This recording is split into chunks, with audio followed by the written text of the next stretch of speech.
আসসালামু আলাইকুম। আমি মহিদুল ইসলাম চলে আসছি SM biker.bd থেকে। দর্শক, আপনারা জানেন আমি এখন রয়েছি মানিকগঞ্জ শিবালয়ে ভুট্টা ক্ষেত।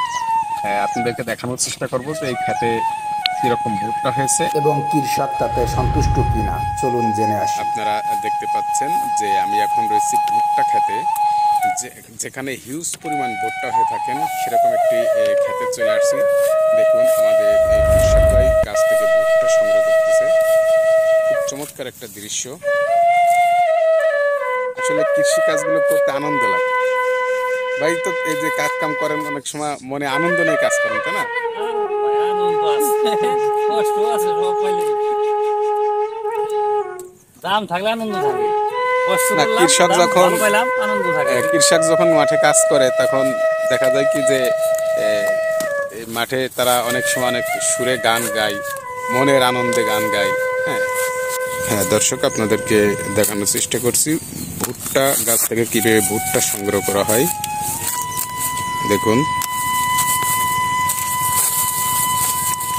একটা গাছে কখনো মোচা একটা হয়েছে, কোথাও দুটো হয়েছে। চালান উঠবো না।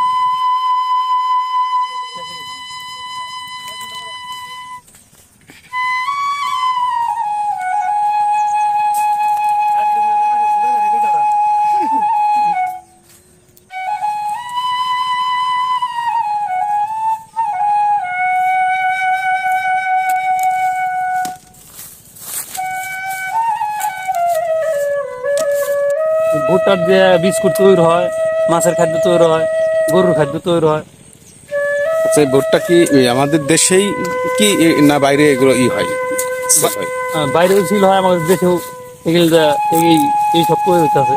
বিস্কিট, গরুর খাদ্য, মুরগির খাদ্য, আরো বিভিন্ন ধরনের জিনিস তৈরি হইতেছে।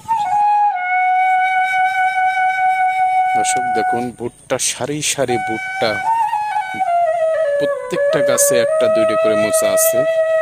খুব চমৎকার একটি ভিউ আপনাদেরকে দেখানোর চেষ্টা করছি। প্রত্যেকটা গাছে মোচা, ভুট্টা অসাধারণ।